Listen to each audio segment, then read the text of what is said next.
아멘, 할렐루야. 찬양대 은혜로운 찬양 우리의 신금을 올리고 하나님께서 기뻐 받으신 줄로 믿습니다. 여러분 오늘 이 자리에 와서 은혜 받으려고 오셨는데 하나님께서 한 사람 한 사람 머리에 안수하시고 축복할 줄로 믿습니다. 여러 사람 인사합시다. 잘 오셨습니다. 반갑습니다. 고맙습니다. 오늘은 교회령 마지막 주일 왕이신 그리스도의 날입니다. 다음 주일이 이제 대림절 이제 첫날인데 대림절은 이제 우리식으로 하면 새해 첫 주라고 말할 수가 있습니다. 그러니까 왕이신 그리스도 날은 예배력으로 보면 제일 마지막 날에 해당되죠. 교회력에 이제 관심이 많은 사람은 왕이신 그리스도의 날이 낯선 절기로 이해될 것입니다. 그것은 우리가 지키는 왕이신 그리스도 주일이 그렇게 역사가 그렇게 길지가 않습니다. 부활주일은 이제 325년 니케아 회의 때 결정이 돼서 1700년이라는 굉장히 유구한 역사를 가지고 있어서 누구나 다 잘 알고 있습니다. 근데 이 왕이신 그리스도 주일은 100년밖에 안 됩니다. 1926년 10월 마지막 주에 시행이 됐는데 그 배경은 이와 같습니다.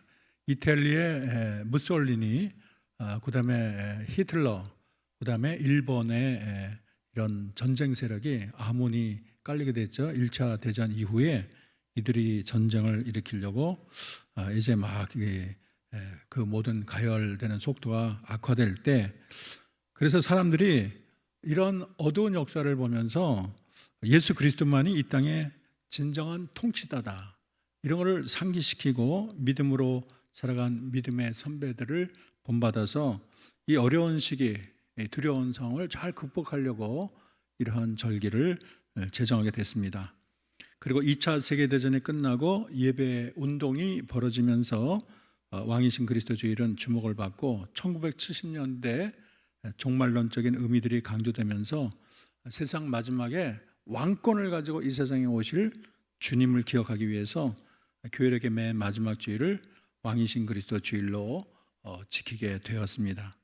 그러다 보니까 이제 예수님이 다시 오실 날을 기리는 대림절부터 시작돼서 왕권을 가지고 이 세상에 다시 오실 그리스도를 기리는, 다시 말해서 왕으로 오실 그리스도를 맞이하는 그런 왕이신 그리스도 주일로 마무리되는 게, 둘이 이렇게 연결이 된 게 너무나 신기하다고 말할 수 있겠습니다. 어쨌든 우리가 성경에서 왕이신 그리스도에 대해서 우리가 좀 살펴보기를 원합니다. 성경에는 창세기부터 이 세상에 오실 메시아가 왕이라는 것을 계속 선포하고 있습니다. 창세기 3장 15절 보면 여자의 후손이 사탄의 머리를 상하게 한다고 이렇게 말을 했는데, 남자의 후손이 아니고 여자의 후손이라는 것은 예수 그리스도를 통해서 사탄의 머리를 공격하고 깨트린다는 것을 예언적으로 나타내고 있습니다. 예수 그리스도의 십자가 대속과 부활을 통해서 이 예언은 성취되었습니다. 그리고 창세기 22장 18절에 아브라함의 씨에서 메시아가 나올 것이다, 그렇게 예언을 했습니다. 사무엘하 17장 16절은 다윗의 혈통으로 영원한 왕이 나오게 된다고 선언하고 있고, 예레미야 23장 5절을 보면 다윗에게서 의로운 가지가 하나 돋아나게 할 그날이 오고 있다, 그렇게 말을 하고 있습니다. 그리고 이사야 32장 1절을 보면 장차 한 왕이 의로 통치할 것이요 방백들이 공평으로 정사할 것이라고 말을 하고 있습니다. 그리고 시편 2편 6절을 보면 내가 나의 왕을 내 거룩한 산 시온에 세웠다, 하나님께서 자기의 왕을, 곧 메시아를 시온산에 세웠다, 그렇게 예언하고 있습니다.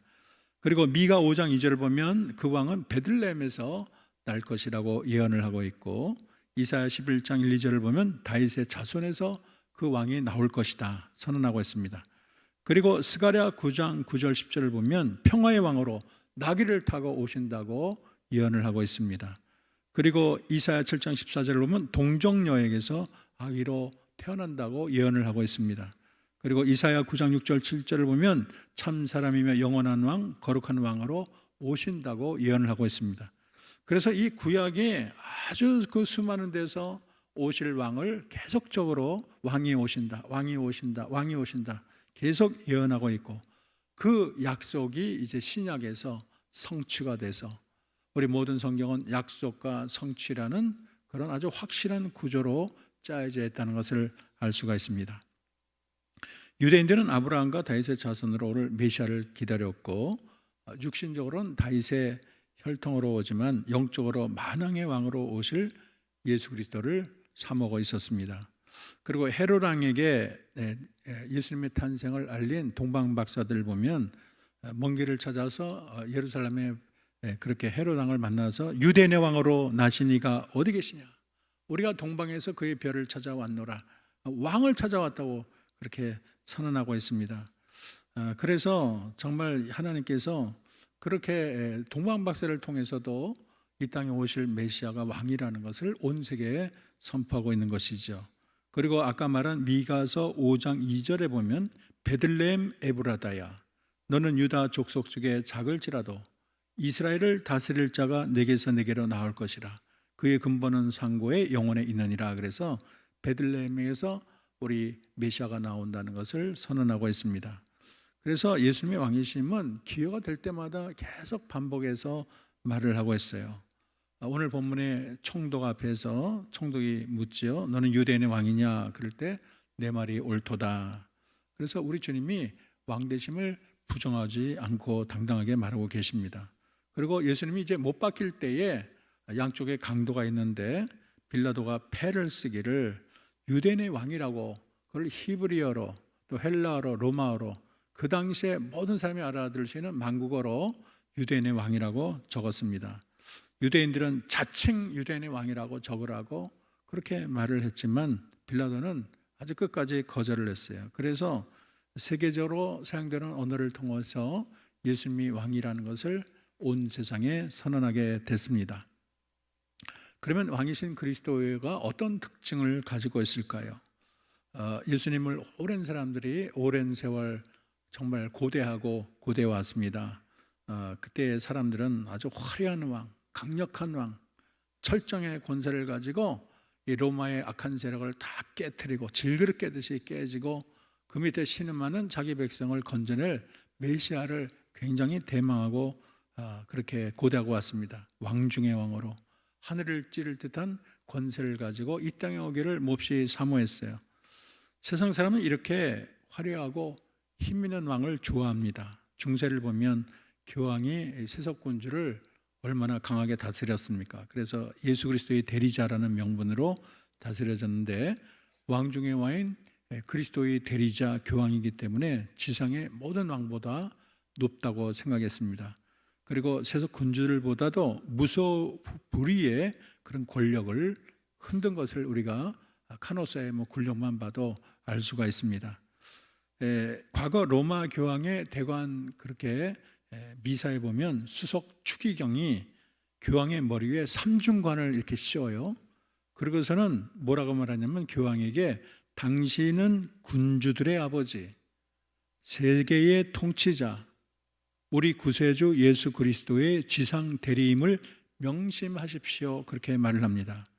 그래서 로마 가톨릭은 교황이 군주들의 아버지다, 왕의 아버지고 세계 통치자의 역할을 해야 된다고 그렇게 말을 하고 있습니다. 그것이 그들의 직무와 소임이라고 강조하고 있는 것이죠. 그러나 이 땅에 오신 예수님은 어떤 모습으로 오셨을까요? 첫째는 낮고 천한 모습으로 이 땅에 오셨습니다. 사람들은 예수님이 왕으로 와도 그를 알아보지 못했어요. 믿지도 못했어요. 왜냐하면 아무리 봐도 왕처럼 보이지가 않기 때문인 것입니다. 굉장히 초라해 보이고 유력하게 보였습니다. 백성들은 화려한 나라를 구했는데 이 세상에 왕처럼 정말 근엄하고 대단하고 멋진 왕을 고대했는데 그런 왕의 모습이 안 보였어요. 가난한 목수의 아들로 태어났으니까 어떻게 알아보겠습니까? 왕궁은커녕 자기 머리 둘 만한 변변한 집조차 없는 홈리스에 불과했습니다. 옷은 초라하고 아름답고 멋진 귀공자 풍채는 보이지도 않았습니다. 그리고 많은 군중들이 이제 그의 말씀을 들으려고 모였지만은 그들이 이렇게 굶주리고 배고플 때도 있었어요. 우리가 그 왕을 지키기 위해서 무슨 강력한 군대를 가지고 있는 것도 아닙니다. 그리고 예루살렘에 갈 때 멋진 백마를 타고 간 것도 아니고 나귀 새끼 하나 그렇게 타고 가신 분이 예수님이세요. 너무 초라했고 그의 나라는 유약해 보였습니다. 성경 속에 예수님은 이렇게 세상의 권력자와는 다른 왕의 이미지를 보여줬는데, 예수님은 섬김을 받으려 온 것이 아니라 섬기러 오신 하나님, 자기 백성을 위해서 자기의 온 생애를 희생하러 오신 분이 우리의 왕이기 때문인 것입니다. 여러분, 나폴레옹이 세상을 제패하고 유명한 말을 했죠. 내게 불가능은 없다, 그렇게 말을 했어요. 그런데 그 나폴레옹이 예수님과 견줘서 이런 말을 했어요.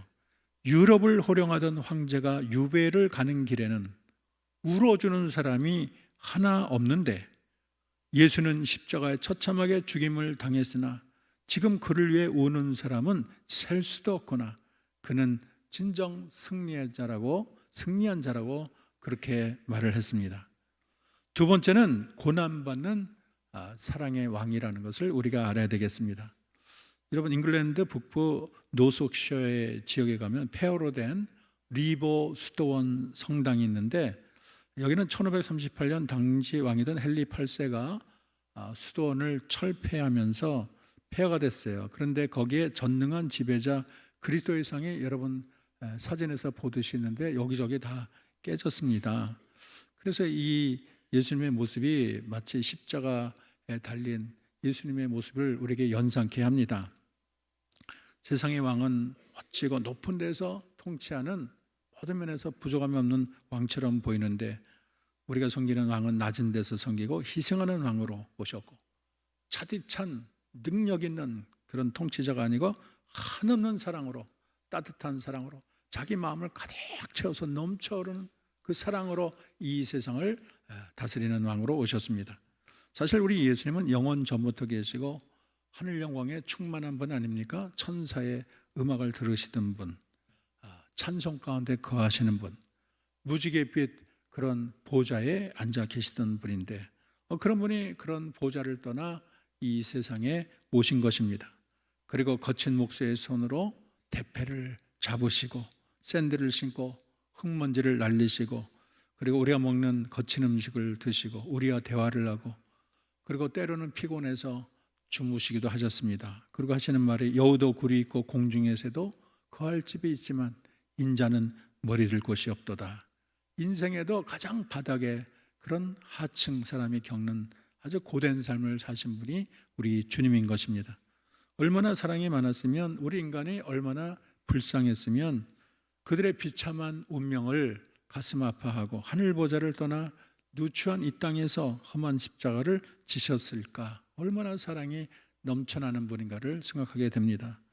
그래서 그 험한 십자가의 자신을 희생해서 하나님과 인간 사이에 그 차가운 빙하를 다 녹이시고, 또 하나님께 철저히 순종함으로 하나님의 진노를 다 누그러뜨리고 십자가에 피 흘리심으로 성전의 휘장이 찢어졌어요. 옛날은 우리 인간이 지성소에 못 들어가요. 가면 죽어요. 대제사장도 1년에 한 번 들어가요. 새끼줄을 달고 방울을 달아가지고 혹시 그 안에 무슨 사고가 났으면 끌어내야 돼. 왜냐하면 다른 사람이 못 들어가니까. 그렇게 엄미하신 지성소에 휘장이 찢어져서 우리가 하나님의 지성소로 들어갈 수 있는 새롭고 산 길이 열렸다고 히브리서는 기록하고 있습니다. 그래서 우리 주님이 이룬 것은 하나님과 인간 사이의 평화를 이루었는데, 둘이 하나가 되게 만드셨어요. 원수된 것, 중간에 있는 담을 와장창 허무셨어요. 자기 육체로 허물었다고 성경은 말을 하고 있습니다. 십자가로 이 둘을 하나로 만들어서 하나님과 화목하게 하려 하셨으니 원수된 것을 십자가로 소멸했다고 골로 에베소서는 얘기하고 있습니다. 그래서 이렇게 자신을 사랑으로 자기 몸을 다 불태워서 주신 하나님, 미랄로 자기의 생명을 바친 그 주님이 우리가 기뻐할, 우리가 사모할 왕인 것입니다. 그래서 이렇게 사랑의 왕이 이 땅에 오셨다는 것이, 이 땅에 빛도 소망도 없이 잿빛길을 걸었던 우리 인생에게는 얼마나 벅찬 희망인지 모르겠어요. 모든 것이 다 우리를 회복시키려고 반대길을 걸으신 분이 우리 주님, 우리를 부하게 하려고 자신은 낮아지고, 그리고 우리를 높이려고 자기는 낮아지고, 그리고 우리를 강하게 하려고 자기는 연약해지고, 입히기 위해서 우리 주님은 벌거벗어야 됐어요. 우리를 낫게 하려고 째찌게 맞으신 분이 우리 주님이세요. 우리를 살리려고 십자가에 돌아가신 분이 우리가 섬기는 사랑의 왕 주님이 되는 것입니다. 그래서 어떻게 보면 우리 주님은 참 바보 같은 사랑을 했다. 우리 인간이 뭐길래, 내가 뭐길래 자기 생명을 바쳤을까? 흙덩어리인데 내가 무엇이길래 그렇게 귀하게 보셨나? 그런 생각이 들어요. 그래서 창조자가 자기가 지은 작품을 위해서 생명을 바친다는 게 너무 아름답고 신기하고 놀랍기 짝이 없는 것입니다. 그것도 우리가 좋을 때가 아니고 하나님과 원수가 되고, 정말 하나님과 원수가 되어서 그 죄가 하나님과 우리 사이를 완전히 갈라놨을 때, 아무런 소망이 없을 때 주님이 이 땅에 오셔서 생명을 바쳤다는 것이 너무나 고마운 것입니다. 그래서 우리가 가시관 쓰신 주님 이마나 못 박히신 손과 발, 창에 찔리신 허리를 보게 되면 참 우리 주님은 사랑을 말로만 한 것이 아니고 친히 보여주셨다. 그래서 그 주님을 생각하면 우리가 저절로 우리가 눈물을 흘리게 되는 것입니다. 세 번째는 이 세상에 오신 왕이신 그리스도는 이 세상에 속하지 않은 진리의 왕이라고 말할 수 있어요. 빌라도의 신문 가운데서 자연스럽게 예수님이 왕이라는 것이 드러나게 됩니다. 내가 유대인의 왕이냐? 예수님은 자신의 나라가 세상에 속한 것이 아니라고 말함으로써 왕이라는 것을 간접적으로 드러냈습니다. 그런데 그 말을 빌라도가 잘 이해하지 못하고 네가 다시 물을 때 내가 왕이니라 아주 분명하게 대답을 했어요. 그 하나님은, 그 왕은 정치적으로 유대를 지배하는 그런 정치적인 왕이 아니고 특정한 시간이나 개념을 초월하는 인류의 왕, 영원한 왕이 되는 것입니다. 그리고 이 세상에 오신 목적도 진리를 보여주기 위함이라고 설명을 하셨습니다. 빌라도는 진리가 뭔지도 몰랐어요. 재판장이 되면서 만왕의 왕을 신문하면서도 진리를 모를 정도로 그렇게 모든 것이 아둔했습니다. 내 나라는 이 세상에 속한 것이 아니다. 내 나라는 여기에 있는 것이 아니다. 이 선언은 하나님의 나라는 이 세상과는 근본적으로 다르다는 것을 알려주고 있고, 예수님의 왕권은 세상의 왕권과는 비교가 안 된다는 것을 알려주고 있습니다. 세상의 왕은 잠깐 통치하다가 사라지죠. 미국도 뭐 4년 하니까 자꾸 바뀌고 뭐 계속적으로 합니까? 우리나라도 보면 계속 시간이 되면 바뀌잖아요. 계속 이렇게 통치하는 사람이 없어요. 잠깐 있다 가는 겁니다. 자기 살아있을 때만 또 하는 거예요. 그리고 이 세상 왕은 악하기도 하고 부도덕하기도 하고 어리석기도 하고 이기적일 때가 많아요. 국민을 압제하는 무자비한 왕이 얼마나 많습니까? 자기 백성을 끝까지 보호해줄 능력이 없는 왕도 많습니다. 그러니까 어떤 면에서는 다 부족함이 많은 왕이에요. 그러나 우리 그리스도는 세상의 왕과는 비교가 안 돼요.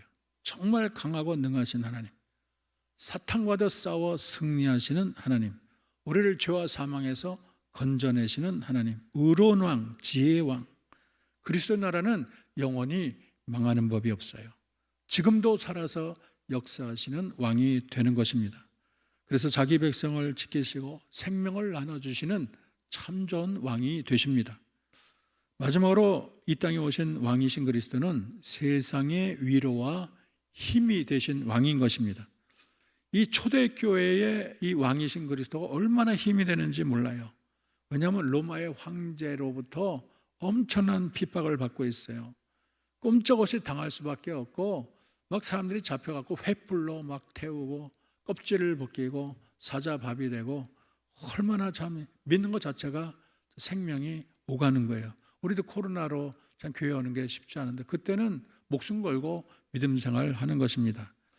요한계시록이 기록될 때 황제가 도미티아누스인데 너무 박해가 심했어요. 누구도 그의 권력 앞에 맞서 싸울 수가 없습니다. 그래서 폭풍 앞에는 촛불과 같은 것이 교회고, 그리고 믿는 이의 생명이라고 말할 수가 있습니다.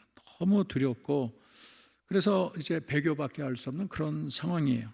근데 요한계시록을 통해서 하나님께서 지금 로마 황제는 권력이 대단해 보이지, 무소불위한 막강해 보이지만, 그러나 그의 권력도 무너질 것이다. 조금만 참아라. 승리의 날이 올 것이다. 그런 약속과 소망을 주고 있는 것입니다. 아무리 황제의 박해가 무서워도, 그 왕국은 영원하지 않는 거예요. 언젠가 그 왕도 죽게 되는 거예요. 권력을 내려놓을 때가 있는 것입니다. 이 세상에 지금 로마 황제의 통치 아래에 있는 것처럼 보이지만은 영원한 분은 하나님 한 분밖에 없다. 이 세상의 진정한 왕권을 가진 분은 여호와 하나님 그리스도밖에 없다. 그래서 세상과 비교할 때 영원하신 그 하나님만이 만왕의 왕이고, 이 세상에 다시 오실 때 그의 권세 앞에 모든 나라들이 굴복한다는 것을 알려주고 있습니다.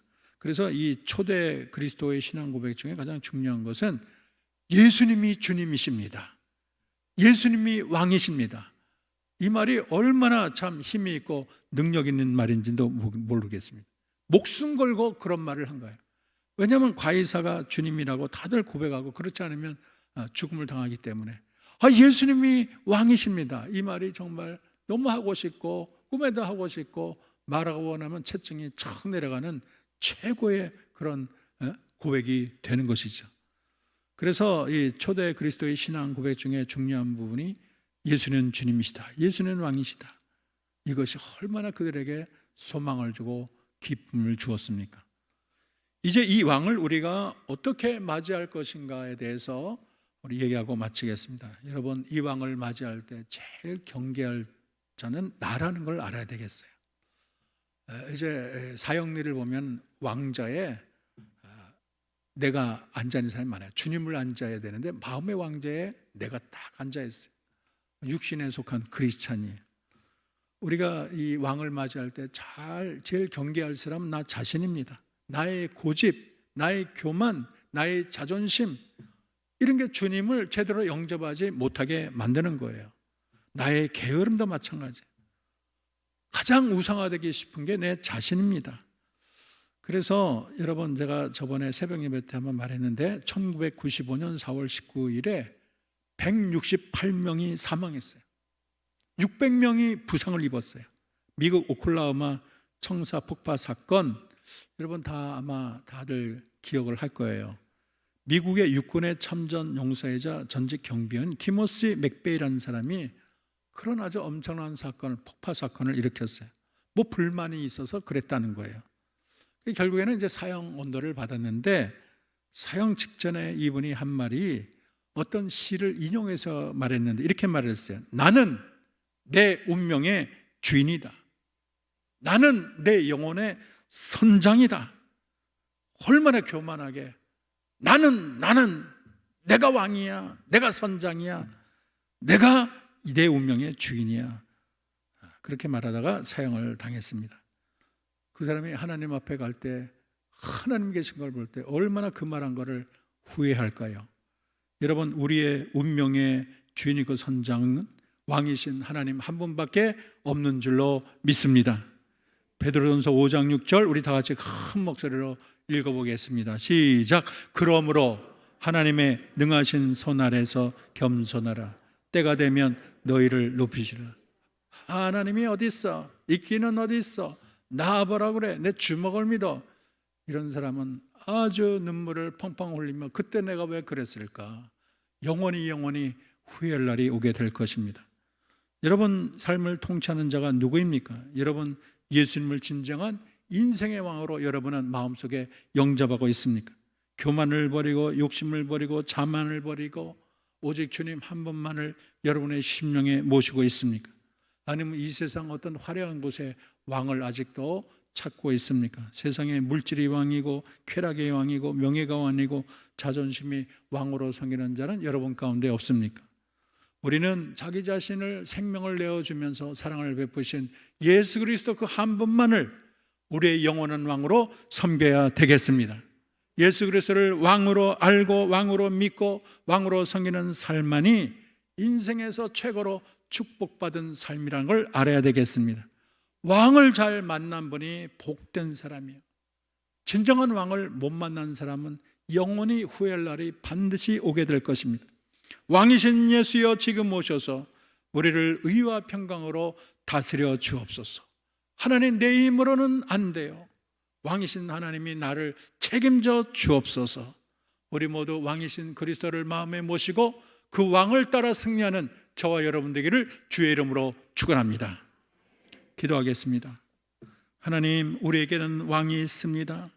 2000년 전에 이 땅에 오신 예수 그리스도, 낮고 천한 모습으로 오셨고 고난받는 사랑의 왕으로 오셨으며 이 세상에 속하지 않은 진리의 왕으로 오시고 이 세상에 참된 위로와 힘이 되신 왕, 그 왕을 나의 왕으로 섬깁니다. 주님, 나를 다스려 주세요. 주님, 나를 통치해 주세요. 우리의 시선을 다른 데 두지 않고 오직 왕이신 주님만을 바라보며 이 생애를 살게 해 주옵소서. 예수님의 이름으로 기도합니다. 아멘.